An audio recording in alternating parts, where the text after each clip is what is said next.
So Khamzat Chimaev just recently did an interview with Brett Okamoto from ESPNMMA, and listen, anytime that you are a superstar like Khamzat, anything that you say, it's just going to get a ton of attention. And that is exactly what happened in this very short but very effective interview. And I know a lot of people, they rip on Brett Okamoto and they're like, it's too generic, it's too basic. I actually really look forward to Brett Okamoto's interviews because, yeah, the quality is never very good. They gave him like the worst possible camera and all those kinds of things, but Brett seems to just get along really well with these fighters. These fighters tend to seem very comfortable with Brett, and they end up being very solid interviews. He lets the fighters actually talk instead of interviewing them and talking over them. So I really appreciate that about Brett Okamoto. But again, very short interview, but lots of interesting stuff coming from Khamzat Chimaev and kind of where his head is at right now. So I'm going to react and give my thoughts on several things that he kind of brought up in the interview. And then we are also going to discuss Alex Pereira. He also did an interview where he said his next fight, he would like for it to be at heavyweight. So we got a lot to discuss, man. We got a lot to talk about. And then at the end of this video, I'm going to basically outline what I would like to see from Chimaev next and what I would like to see from Alex next. A lot to discuss, man. Let's waste no more time and hop straight into this, man. Look at that smile from Khamzat Chimaev, man. People like to joke and say that that looks like me or I look like him, whatever. And listen, man, it's a good friend of mine right here. If you know, you know. Khamzat Chimaev, and you guys know that this is my favorite fighter, man. And a lot of people are expecting me to come onto this very video and just defend Khamzat in all angles, just ride along with Khamzat Chimaev in this video. And this is maybe the first time that I'm going to be going against my good friend here, man. It's going to be a little awkward in this video, dog. So I think you guys might find this a little bit interesting, but I got some thoughts on Mr. Chimaev here. But look at this little smile, man. Look at this different kind of smile that we're not always seeing from Khamzat Chimaev here, right? He's got some tricks up his sleeve, man. I feel like he knew what he was saying in this interview, having a grand old time talking about Garry.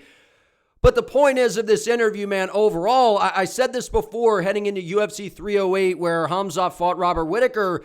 I believe that Khamzat Chimaev has really turned a page in his fighting career and just in life in general. I think that this is the happiest Khamzat Chimaev has ever been.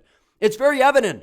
His energy at UFC 319, his energy at UFC 308, I just can feel the excitement and the happiness radiating off of Khamzat Chimaev. That's how it felt, to me in this interview. And a lot of that is, again, the comfort that he has with Brett Okamoto, I'm sure, as well. But I just think Khamzat is in a very good place, right? And he was talking in this interview, the money is good. The money is good. The sponsorships are good. Life is good for Khamzat Chimaev, man. So I'm incredibly happy for my good friend. If you know, you know, man.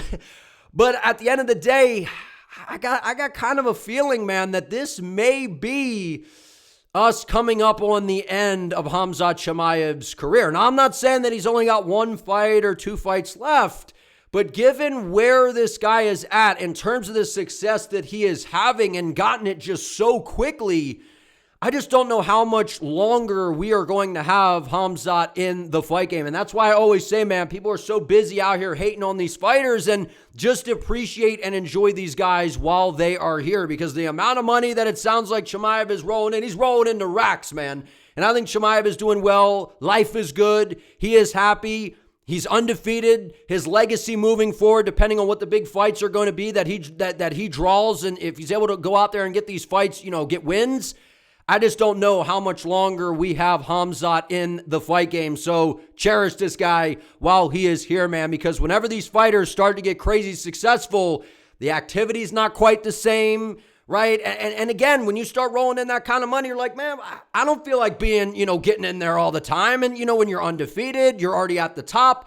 I just don't know, man. I feel like I got this feeling here that we might not have Khamzat around for all that much longer. I hope I'm wrong, right? This is just me guessing. Life is good for Khamzat Chimaev. He's a happy guy. I was happy to see this energy coming from Khamzat Chimaev. Just figured I'd touch on this a little bit, man. Seeing a big shift in Khamzat as we are seeing here. He's always been an energetic guy, don't get me wrong. But we got to talk about this right here. In my weight class, whoever. There is Imavov, there is Strickland, there is Hernandez, the whoever. Okay. All of them, I see like big check, good money. A lot of options. Well, I want to, for sure, one more fight, have in a row, one more weight class up. Yeah. One more fight, and I'll move up next weight class. One more. Only one more, and then you want to move up. Khamzat Chimaev says that he wants to fight one more time at middleweight and then move up to the light heavyweight division. I got to be honest, man, I don't like it. And when I say that I don't like it, I want to be very, very clear about what I am saying. I always love when we have a champion who wants to move up and challenge themselves in another weight class to try to win another title. I'm always down to see it. I'm always happy to see it. However, you haven't defended your belt. Now, I get he's saying one more fight, he'll go out there, defend the belt, and then move up. So if you're one of those people who was saying, I can't wait to see Ilia Topuria defend the belt one time against Holloway after beating Volk, move up and fight Charles Oliveira to win the lightweight title, you can't sit here and then criticize Khamzat for basically wanting to do the same thing. So I was happy to see Alexander Volkanovski go up and challenge for a second title. I was happy to see Islam Makhachev move up and challenge for a second title because those guys defended their belts multiple times in their weight classes. They were active champions, right? Israel Adesanya, same thing, even though he wasn't successful at it. I like champions that win the title and defend the belt at least a few times before you move up. Move through your division. Defend your belt. Build your legacy within the weight class. Right, that's just kind of how I feel. So I'm not going to say that I hate the move here. And again, Khamzat is just talking a game out here, probably seeing what big fight, could possibly come his way, kind of testing the water, saying, listen, I'm willing to move up here. And Khamzat is a massive star. And we've seen that the UFC, if you're a massive star, they are usually going to kind of bend and curve to what you are looking to do. So I don't hate Khamzat wanting to do this, but personally, I don't think that the UFC should allow this. I don't think that they should have allowed Ilia Topuria to go up right away and fight, for the lightweight belt, considering kind of what was going on. You defended your belt one time. And I understand if weight cutting is a problem, and that's basically what Ilia was saying, and, all that kind of stuff. I understand that. But at the end of the day, Khamzat was a welterweight for the majority of his UFC career, then moved up to middleweight, has had a few fights here, and now he's going to just go ahead and jump to the light heavyweight division. I personally, again, would I hate the move? No. I would love to see Khamzat move up, dare to be great. I love all that kind of stuff, man. But I miss when we had champions just defending your title. And I'm the guys, there's no bigger Khamzat Chimaev fan out there than me. And I'm just calling it how it is. I couldn't stand when Ilia vacated the title and just moved up. Right? And I understand if the weight cutting thing is a problem, your health is a priority. I understand all of those things. But at some point, I feel like the UFC is going to have to put their foot down a little bit. Otherwise, what are we going to have? Champions that just, speed run to the top. They're dominant. They win. And then they're just going to, defend the belt one time and I'm going to vacate, move up and win the belt and then retire? Right? And for the fighters, you can't blame them because if they could do it, big money, big fights, I don't blame the fighters whatsoever. They're seeing what they can get away with. And I just feel like the UFC, given the fact that they're making fighters vacate the title before they move up now, again, to not kind of hold the division up, all those kinds of things, I just feel like we're heading down this slippery slope that we're already heading down, man, because you can't sit there and say, well, Ilia Topuria, he should absolutely move up and fight for the, the lightweight belt after only defending one time, and then sit here and say, Khamzat Chimaev can't do that, which is what people are doing.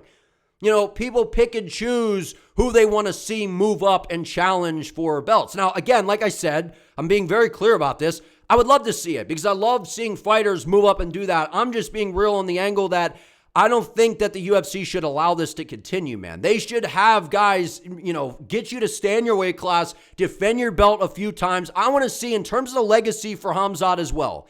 He is an unbelievably dominant fighter, and I believe that he is the most skilled grappler and the most explosive grappler that we have seen in the history of the sport. 1,000%. And Khamzat is a massive star, one of the biggest stars we have in the sport right now, and I think ever. Khamzat is a massive draw, man. But at the end of the day, when you're just letting these guys, they're not defending their belts, to me, it's affecting your legacy a little bit. So while everything has been dominant, I feel like title defenses, we need to make sure that title defenses mean something. Because if guys are just going to win belts, defend it one time, and then just move up and lose there, come back down, win there, stay there, it's just all over the place, man. I just miss the days when fighters would win the title and defend a few times at least in their weight class before moving up and challenging for another title. I'm not hating on the move. I get it from the fighters. They dare to be great. They want to move up. They want to collect the Infinity Stones, right? Be Thanos, right? Which we're going to discuss in just a minute here in this video. But honestly, that's not what I want to see next for Khamzat Chimaev. Again, it's intriguing, 100%, and I'd be excited to see it, but I want to see this guy defend. Middleweight is loaded right now, man. Now, granted, not a ton of the fights are super intriguing because given how dominant Khamzat's style is, so from that angle, if that's your pitch, saying that, well, outside of Fluffy Hernandez and Imavov, well, none of the other fights are interesting because Khamzat's just going to destroy those guys. Okay. But I think he should fight at least both of those guys before he moves up to the light heavyweight division. You spent a ton of time at welterweight. You moved up to 185. I get it. Dare to be great moving to 205. But, a guy like Pereira, he's fought at 205 quite a few times, defended his belt, been in numerous title fights. So if Poatan wants to move up, it's like he's kind of been there, done that in his weight class, multiple title fights, and then he's moving up. That's what I feel like the standard should be for the double champ stuff, man, because we're heading down this slippery slope. And the big superstars, they know that they're going to say and try to get the UFC to bend and curve to cater to them. So I don't blame the fighters whatsoever. I'm just saying from the merit standpoint and what we're seeing in the sport, I love seeing fighters win the title and defend against a couple of the most dangerous guys in your weight class to where you can build your legacy. Because I also believe that in terms of me, I want a reason, man, to call Khamzat Chimaev to go to the sport one day. I want that reason. And to me, in order to have that reason, he needs to defend the title at least a few times in the middleweight division. Because unless he's going up to light heavyweight for a side quest, win the belt, come back to middleweight, it just creates all these different things that I don't think the UFC is necessarily looking for. And at the end of the day, I don't know that the UFC is going to have that happen, depending on how, the stars align and how things work out. So, going to be interesting to see. But in my opinion, this is not the plan that I would like to see next for Khamzat Chimaev. I think that he should defend the belt at least 2 times. Bare minimum at least 2 times. I think that that's what it should be in general. You should have to defend the belt a few times. That's just my take on it, man. And there's some fights that I think are very important for Khamzat's legacy that just boost his resume even more. Title defenses are important, man. They are. They're not everything. We're talking about the GOAT conversation and all these kinds of things. But based on the sport, and then again, like I said before, that to me just kind of plays into what I was saying here about not sure how much longer Khamzat's going to be around in the sport. Whenever we see these fighters, right? Islam, how much time is he going to have left in the game? Ilya was a guy, and every fighter is different. I understand that. I'm not playing the comparison game from that angle, but when you hear these fighters, they're having all this success, they're making all this money, and they're wanting to bounce around weight classes and win these different belts. It just feels like, aren't we getting close to the end at that point? So it's just very interesting to sit back and see this. But personally, again, I would be excited for it, but that's not what I would like to see personally next for Khamzat Chimaev. I want fighters, no matter who you are, even if you're a massive star, I want to see you defend your belt a couple times before moving up to the next weight class. And he was also a welterweight at one point. Right? He had multiple fights at welterweight, moved up to middleweight. I'd like to see Khamzat defend the belt a few times. That's just kind of my thoughts on that. Now, I want to briefly talk about this, man. We got Thanos right here, right? You got the Infinity Stones, right? And it just feels like right now fighters are just trying to get the Infinity Stones these days and then probably just bounce, right? It feels like that has become the big goal, and I get it, right? The big flashy belt, it sounds great, the double champ thing, and it is massive, right? And as a fighter, I would be looking to do the same thing. Like I said, I'm not blaming the fighters for it. But it is very evident to me that that is now the blueprint, right? Back in the day when we saw McGregor, right, Cormier, Amanda Nunes, we're seeing these fighters move up, challenge for a second belt, and they want the double champ status. And I get it, man. And they're looked at it as collecting the Infinity Stones. That's what they're doing. They want to look up, hold up the hand, man, have all the stones. But, I got 2 belts here, right? Maybe even a third. So I get it from the fighter's angle, man, but fans are falling into this guilty champ trap, which is, again, people are out there saying, Ilya, he should move up and get the champ opportunity, right? But then when Khamzat wants to do it, they're like, no, Khamzat can't do that, man. He hasn't defended his belt. And, he's saying that he's at least going to defend it one more time. So if he goes out there and beats Nasruddin Imavov, well, now isn't he in basically the same position as what Ilya Topuria was? Now, granted, what Ilya did was very impressive, KOing Volk, KOing Max Holloway, and then moving up. So I get that from that angle. What Ilya has done is incredibly impressive. I'm just saying, I miss when we had fighters defend the belt a few times, because when you look at Volk's legacy, when you look at Islam's legacy, when you look at even though they've been, stylistically pretty good matchups for him, look what Poatan has done. Even John Jones back in the day, man, defending your title and trying to do your best to clean out multiple contenders in the division. And it just feels like we're losing that a little bit. So I get that these guys are big stars, but I just feel like everyone wants to be Thanos out here, man. They want the Infinity Stones, and I get that it's cool. I get that it's flashy, and it is exciting. I'm not saying it's not, man. And I love when we see fighters move up for the double champ opportunity. But I want title defenses to mean something again. And it feels like they're just, I don't know, man. It feels like it just doesn't have the same kind of thing. And fighters don't seem to be super excited about defending their belt anymore, which is crazy to me. It's crazy to me. And I get it. Maybe, you get to the mountaintop, the motivation's not the same, moving up, it's a different challenge, all these kinds of things, but I want it to mean something again, man. That's just how I feel. That's how I feel, man. So I get it from the fighter's angle, like I said, but I just want us to get back to the day, because it's a slippery slope. When one fighter starts doing it, another fighter starts doing it. Now that's what everybody wants to start doing. I don't know, man. I want title defenses to mean something again. I want to see fighters. There's intriguing matchups, man, for Khamzat at middleweight. I want to see him defend his belt against those guys, right? And that's where Khamzat Chimaev, right, should Nasruddin Imavov versus Khamzat Chimaev be next? I thought it's a bit, my wrestling skills, I don't know his striking skills. It wasn't MMA. I was there, I just tried to help him, He's a good guy. I know him, like he knows me. We know each other. If you ask me, I don't want to fight this guy, because he's like, we know each other, like a Muslim, and he's from Dagestan. You know how it's Dagestan, Chechen people, like, so it will be like a lot of drama and the internet, all these shit things. So I don't like about it. But if you see once it, never gonna say no. Khamzat doesn't want to fight Nasruddin Imavov because of the relationship between their countries. He's a good guy. We know each other. He's from Dagestan. There's going to be a lot of drama, but if the UFC wants it, I'm never going to say no. Now, there were headlines going around basically saying that Khamzat does not want to fight Nasruddin Imavov, and then people were like, bro's ducking, playing that whole fake news game. That is not what Khamzat Chimaev said. He knows Nasruddin Imavov. They are friendly. They're Muslim brothers, and at the end of the day, we see online all of the time the critiques that these fighters get from Dagestan, from Chechnya, whatever, when they call each other out. Fans just go nuts, man. People go nuts. They rip on Khamzat. They rip on, each other for this, and the fans go nuts, and it just creates this massive divide, which is what Khamzat's saying, and it's true. It's absolutely true. So what Khamzat is saying is 100% facts, man. But at the end of the day, this is the fight business. This is the fight game. And I believe if Belal Muhammad would have beaten Jack Della Maddalena, we would have gotten Islam Makhachev versus Belal Muhammad. I believe that. And at the end of the day, this is the fight business, man. You don't have to have a nasty build-up. You can shake hands. You can be respectful, and you can go in there and you can have a friendly scrap, man, and go out there and make some money and go out there and fight each other, and may the best man win. It's almost the same thing as basically training to a degree, real hard rounds, right? But except you're going in there and getting paid. So at the end of the day, we do see friends. We have seen guys. Now, at the end of the day, not everybody wants to go down that avenue, because the friendship and brotherhood is more important.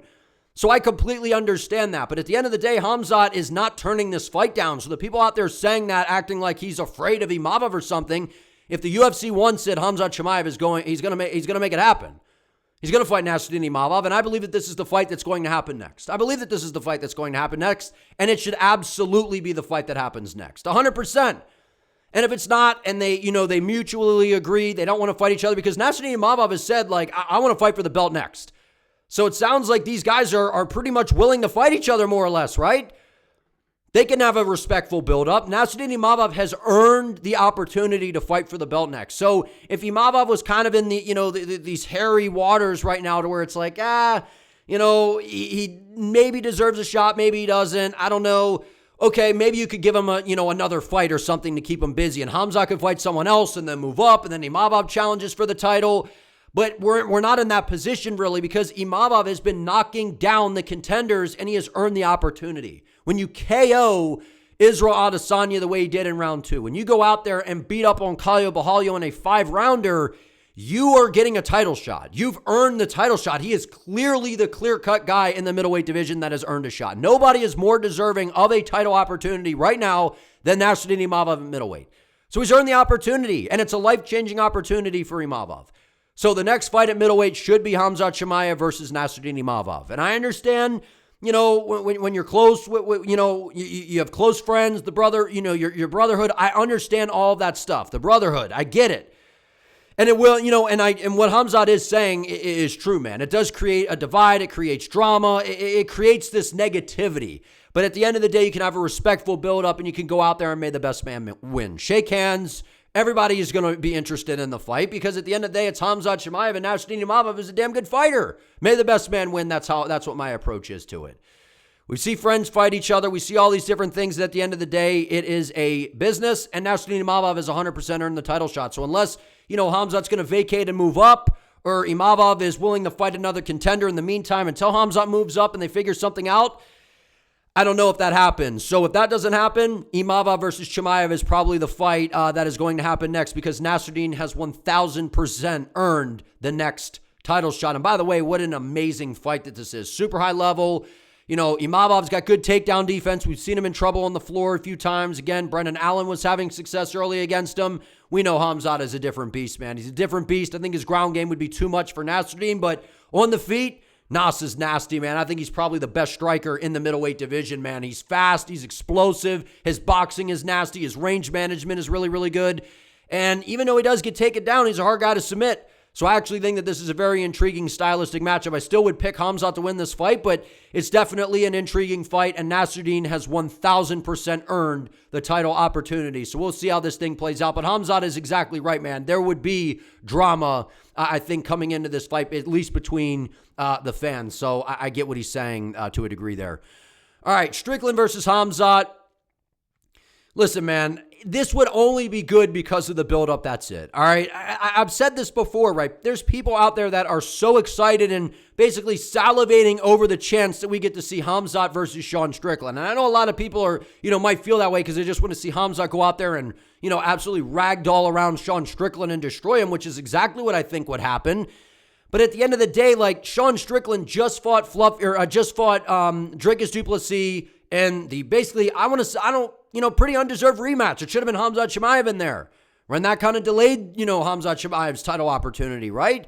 Sean Strickland goes in there against DDP. Now, granted, it was a good fight the first time. It was close. You run it back. It wasn't close whatsoever. Sean Strickland needs to go out there and beat a guy like Fluffy Hernandez to even have a chance back in the conversation. And I think he even needs another win after that. But Khamzat Chimaev, he knows that this is a big fight. Khamzat gets the game. Sean Strickland talks a big game. He's controversial. He says a bunch of wild things. And Khamzat knows that the buildup would be crazy, but that's all that this would be, man. Strickland talking a big game, then he would get in there and he would kind of just shut down in front of Khamzat Chimaev because Khamzat would overwhelm him on the ground and ragdoll him around and destroy him. That's what I think would happen. I don't think that this is a competitive, close fight whatsoever. We've heard about the trainings, right? Strickland even in that Schmo interview basically admitted that Khamzat destroys him on the ground and is better than him. So at the end of the day, I still don't, completely count out Strickland because he does have, decent, takedown defense and decent wrestling, but he's got a hard fight in front of him in Fluffy Hernandez, which if he could go out there and be Fluffy, which I definitely give him a shot, because I think that, as good as Fluffy is, I feel like people are overrating him a little bit, making him sound like he's the second coming of Khamzat here, and that ain't the case. There's levels. But at the end of the day, I think Strickland needs at least 2 wins before he's back in the title conversation. But if you're Khamzat, why not? It's a big fight. Strickland will talk a big game. He'll sell it. It'll, divide the fan base. People, be rooting for Strickland, hating on Khamzat. It'll be a good back and forth in that regard. But that's about it. It's not a competitive fight, in my opinion, whatsoever. I think Khamzat would go out there and absolutely destroy him. So the people that are really looking forward to this fight, I just don't really get it. I think it's one-sided domination by Khamzat Chimaev, man. So we'll even see if Strickland can get through Fluffy. I give him a chance because I don't think Fluffy's as good as Khamzat, especially not with the ground game. So it'll be interesting, man. But if they give him after that, who cares? UFC makes the show. Khamzat understands it, man. It's business, the marketing game.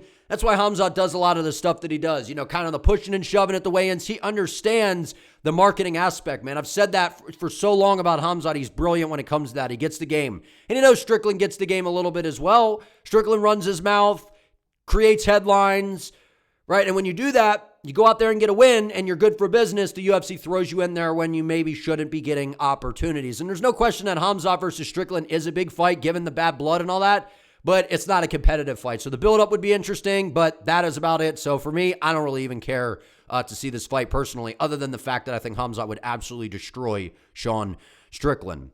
Now, Garry. Yeah. Ian Garry. Yeah. Why give him more hype?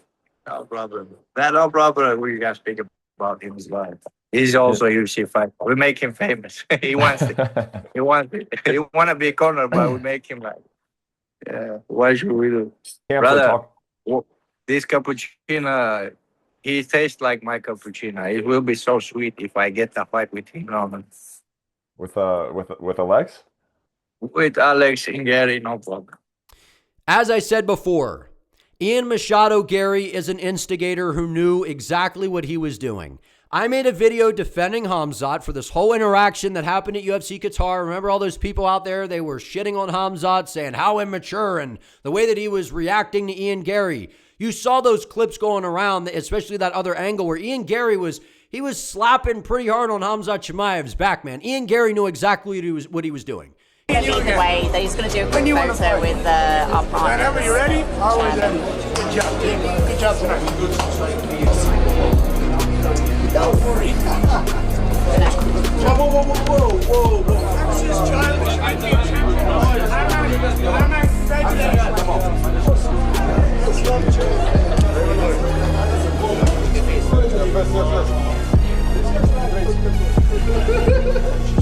He was trying to draw out a reaction of Khamzat. He knew the cameras were rolling. This was basically an acting job of Ian Garry. And I've said this time and time again.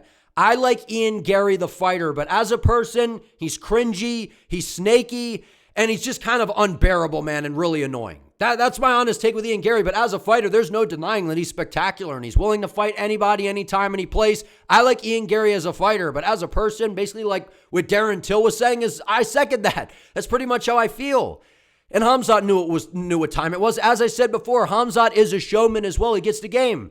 We make him famous. He tastes like my cappuccino. I don't get that pause, man.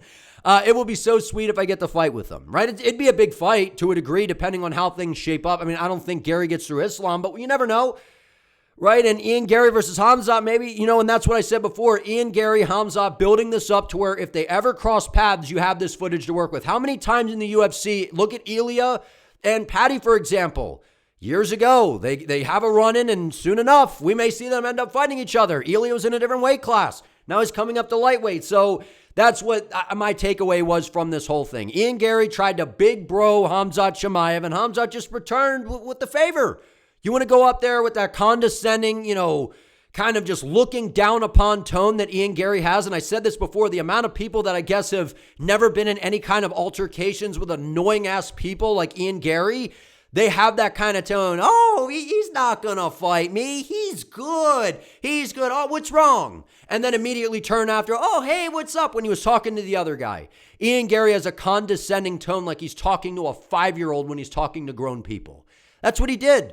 And obviously there's a barrier here as well. There's a language barrier. Khamzat's English is very good, though. Very, very good. But there's also a cultural difference. Don't go dude, you come slapping up on me, rubbing my back. So I don't like when people do that. People do that at the gym all the time, and I'm like, get the hell off me, man. And I'm like, chill with that, right? There's people like that. Remember Nate Diaz on The Ultimate Fighter that caused a big stir? There's people don't like that in general. When you're slapping on somebody's back, you're going to cause a problem. Ian Garry knew exactly what he was doing. And Khamzat, I think, to a degree, knew what he was doing. Cameras are rolling behind the scenes. This is where storylines are built, and it's fun for the sport. But the people that were ripping on Khamzat Chimaev are you're out of your mind. You're being ridiculous. You're being unfair because Ian Garry instigated the entire situation. 100%, man. And I think Khamzat knew what time it was. He understood what was going on. So, at the end of the day, told you guys about this whole thing when Ian Garry was instigating this, because when that other angle came out, people were like, oh, yo, Khamzat, an apology. Yeah, read the room and realize the kind of tone that Ian Machado Garry is working with. Guy's annoying and unbearable to be around. I've never been around him, but I can't imagine. I hope it never happens. All right. That's good fight for him, good fight for me. Everyone knows that UFC knows that, but UFC don't want to give this guy from me. So, and the guy say, "Oh, I come to your jiu-jitsu, wrestling, grappling. I don't know what this grappling, jiu-jitsu is not our job. Our job, UFC fighter. So he said he can't fight with Duplessis. He accept the fight, but now he say like, oh, it comes out not good fight. Yeah, he's saying like he's more famous than me. That's why I'm using his name, bro. This guy, if I just say hi in my story in Instagram, I make more views on his fight. So I don't think so. This guy more famous than me. I don't think so. He want that fight. He knows about it, and she know about it. So I can't say the things what UFC says to me, but it's gonna be not respect for Alex. Because everyone knows this guy is not my level, So he's a good striker, one of the best strikers. I give the respect for him. He has a knockout power and everything. Yeah, but brother, like ask whoever 99% in the world who's watching UFC, so they're gonna tell you who is gonna win. Is Alex Pereira ducking Khamzat? Khamzat Chimaev, he went in on Alex Pereira after he rejected his call out. The UFC don't want to give this guy from me. He said he can fight with Duplessis, but now he's saying he's more famous than me. If I say hi on my story on Instagram, I get more views than his fight. I don't know about that, but I get the flex, right? Chimaev's got a big following. I get all that. I can't say the things UFC says to me. It's going to be not respect for Alex. Everyone knows this guy's not my level. Now, Alex Pereira is no dummy. And I do believe that at the end of the day, no matter who Poatan, the UFC comes to him and says, this is your next fight, I think Alex will sign on the dotted line and fight that guy. He's that kind of guy. Anytime, any place. When you step in and save cards, when you step in and do what Poatan has done, I would like to think that if the UFC says, this is your next fight, this is what we want next, sign the contract, I think Alex is one of the guys that will do that. I don't think that he'll run away from anybody whatsoever. But at the same time, I do believe that Alex understands that Khamzat Chimaev is a horrific style matchup for him. He gets that. Khamzat Chimaev is maybe the worst matchup from anybody at light heavyweight and middleweight. Khamzat is the worst matchup that we could probably find for Alex. And that's why Alex was like, we'll go out there, we'll do a grappling match against each other because, you lose a grappling match, that's Khamzat Chimaev's world. So you could be like, yeah, you just got out-grappled by him. Now let's go do some striking, which we all know Poatan would win that. Right, so fair play in that aspect. But at the end of the day, Alex was so excited to fight Dricus Du Plessis. And then the minute that Khamzat goes out there and dominates DDP and 50-45s him, and it probably could even been worse than a 50-45 scorecard. It was pure domination. Now there's crickets, which at the end of the day, I don't blame Alex whatsoever. That's not a fight that I would be super excited about. You have to go out there against this phenom of a grappler, which is a horrific stylistic matchup for a guy that is elite on the feet like Poatan. And listen, I know Alex's ground game has evolved. It's gotten better. Khamzat is probably the worst matchup you could possibly find for him at middleweight, light heavyweight, or even heavyweight. I think Khamzat, period, among those three weight classes that Poatan's been dancing around with, Khamzat's the worst matchup for him. And Alex knows that. He knows that. And Alex only has so much time left in the game as well, right? He's 38, 39. I get it from Poatan. At the end of the day, if the UFC came to him with this fight, I think Poatan accepts and they fight. But this is not a fight that I think he is super excited to take given the stylistic matchup, because I feel like we all know that Khamzat Chimaev would be able to take him down, probably be able to have his way with Poatan, either submit him, control him on the ground, whatever.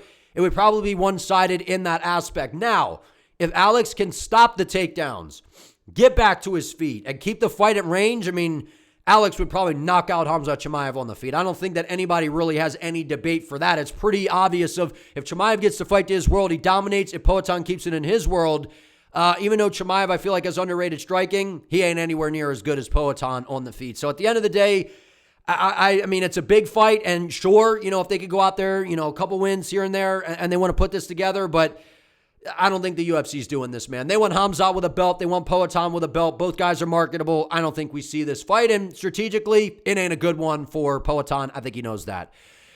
Okay, so Poatan Pereira is eyeing a move to the heavyweight division. 2 mais 1 igual a 3. Tem cinturão aí um pouco acima da sua categoria que tá numa situação esquisita, né? Tá de olho nele? Eu falei do meu interesse, né, em tá lutando na categoria dos pesos pesados. Eu não sei, eu falei da Casa Branca com o John Jones. Já tinha falado também de uma luta, né? Até lutar no pesado, o terceiro cinturão.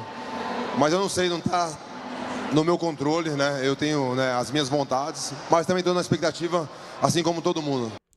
Alex Pereira wants his next fight to be at heavyweight, either against John Jones or for the title. I mentioned the White House against John Jones, and I've also even spoke about a fight at heavyweight for a third belt. But I don't know. It's not my control. I have my desires, but I'm also just waiting like everybody else. Now, I believe that Alex Pereira has earned the opportunity to move up to the heavyweight division if that's what he wants to do.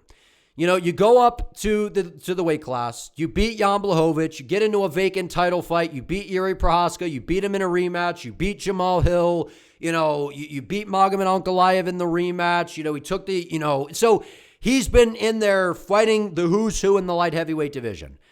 I would like to see Alex Pereira fight Carlos Ulberg because I think that stylistically that's a very fun fight, but there's not really a whole lot for Poatan to gain at the moment, given that, yes, Ulberg is good and he's on a good streak, but he's not a massive name. Where Poatan can move up to heavyweight, he's getting a little bit older, he's defended the title, did what he did at middleweight, right? The clock is kind of ticking for Alex, in my opinion, right? So moving up to the heavyweight division, I feel like now would be the time. When John Jones wants to fight him, he wants to fight John Jones, but it doesn't sound like Dana White is super excited for that fight because it sounds like him and John Jones are just not on the same page. John apologized. Dana's like, I just can't trust him at the White House. So I feel like Dana White will probably end up caving and putting John Jones on the White House card, but is it going to be against Alex? I don't know.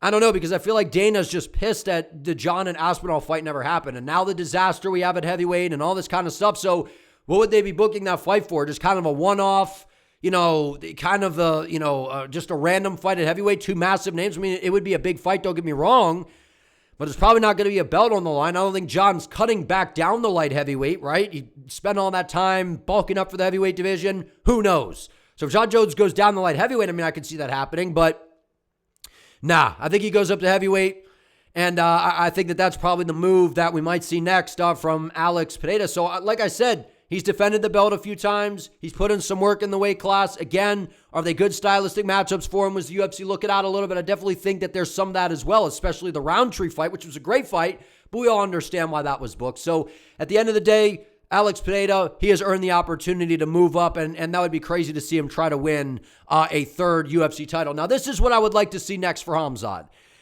I would like to see Khamzat defend the belt at least 2 more times in the middleweight division before he moves up. And at least twice, right? I think Nasruddin Imavov is right there. He's earned a title fight. And I believe that a win for Khamzat over Nasruddin does wonders for his legacy, man. It just does.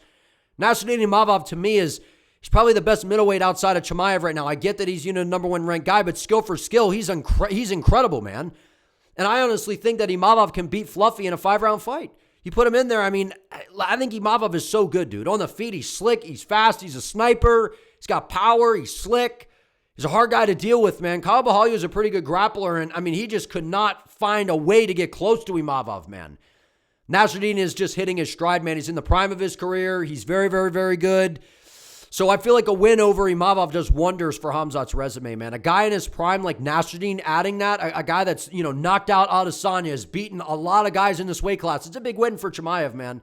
It's a big win. And then I believe Fluffy Hernandez, right, if he could go out there and beat Sean Strickland, I mean, that'll just put Fluffy Hernandez in probably next in line for the title after Imavov, right? Because Fluffy's been on a crazy win streak, right? He's beaten Brennan Allen, right? Goes out there and just runs over Roman Dolidze and just big dogs him, right? Big leagues him. I mean, that was crazy what he did to Roman Dolidze. Big brothering him like that. Like, we've never seen anyone do that to Roman Dolidze. So imagine Chimaev goes out there and defends the belt against 2 guys in their prime who are very different styles in Nasruddin Imavov and Fluffy Hernandez who are on nice streaks. This is what I would like to see. Khamzat Chimaev go out there, defend the belt twice against these guys, and then move up to the light heavyweight division if that is what he is looking to do. But I think that you should have to defend the belt at least 2 times, in my opinion. That's what I would like to see, at least that, if not more. I like when we see champions defend their belt, man. So I think that Khamzat, he says he wants to be active. I would like to see him active. I think he's going to probably fight twice a year. Not once a year. I think twice a year is what we're going to see. Typically not now because, he I think had, a surgery. So he's going to be out for a little while. I think we're going to see Khamzat typically fight twice a year. Early in the year, close to the end of the year, in the fall, maybe even 3 times. I don't know. I would like to see Khamzat take these fights, defend the belt twice before moving up to the light heavyweight division. And then for Poatan Pereira, I would like to see him, if he's going to move up to the heavyweight division, I see some scenarios to where the UFC could, I don't know if they strip Tom Aspinall, right? If he's going to be out for an extended period of time because of, the eye pokes, the eye gouges from Cyril Gahn. Aspinall's having these issues. Who knows when he's coming back? Aspinall hasn't even came back to training yet. So, I mean, that whole situation, Aspinall, he's banged up, man. The eyes aren't good. So who knows when he's coming back? So if he's going to be out for an extended period of time, maybe he vacates, right? But if not, maybe the UFC puts up an interim heavyweight title, right? Where they would have Poatan vacate the light heavyweight title. You get Alberg versus Yuri for an interim light heavyweight title, or for the vacant light heavyweight title, and Poatan moves up and fights Cyril Gahn.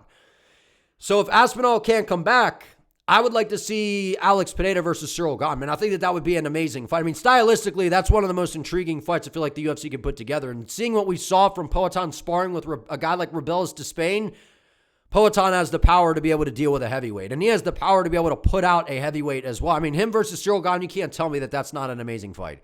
I mean, I would love the, Gahn versus Aspinall rematch, but it doesn't sound like Aspinall's coming back anytime soon. Maybe he does.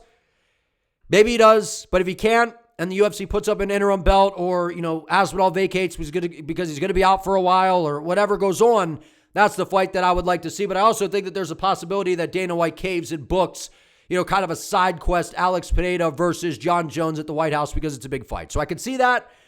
But if none of that happens and the UFC says, nah, we want to keep you in the light heavyweight division for now, see what happens in the Aspinall-Gahn fight, and then you can go up and fight the winner of that or whatever, then I think Alex Pereira should fight Carlos Alberg. I think Alberg has earned the opportunity to fight for the title. To me, he's the number one contender. It's a fresh matchup for Alex, kickboxer on kickboxer. I think Alex knocks him out, but that would be a big win for Poatan given the streak that Carlos Alberg is on. And it's also a very interesting stylistic matchup, and I think that it would be a very fun fight. So all in all, man, I'm not hating on it. I'd love to see Khamzat Chimaev, go up and win another belt, but I'm just being real about the situation, man. We're setting the precedent of, Ilya moving up, and I get it. If you're struggling to cut weight, health issues, I understand that kind of stuff, man. But if those aren't factors and you're just like, well, I want to play the game of, adding the infinity stones here. I want to be Thanos, right? I want to, just have a bunch of belts on my shelf. I get it from the fighter's angle, but from the promotional and business standpoint, we just kind of, the UFC, it feels like has to kind of put their foot down a little bit, man. And again, with the, with the fans are just kind of picking and choosing who they're okay with moving up, fighting for belts, right? If you had a problem with Ilya doing it, well, you signed off on Ilya doing that. Well, how can you basically blame Khamzat if he's going to go out there and defend the belt? Because he would be in the same position, as what Ilya was as well. So fans are just picking and choosing. I'm seeing a lot of that online. At the end of the day, can't be doing that, man. So just wanted to get my thoughts and react on this. But if you guys enjoyed this video, do me a favor. Please give it a like. Let me know what you think in the comments. And if you're new, if you could sub to the channel, I would greatly appreciate it. See you next time.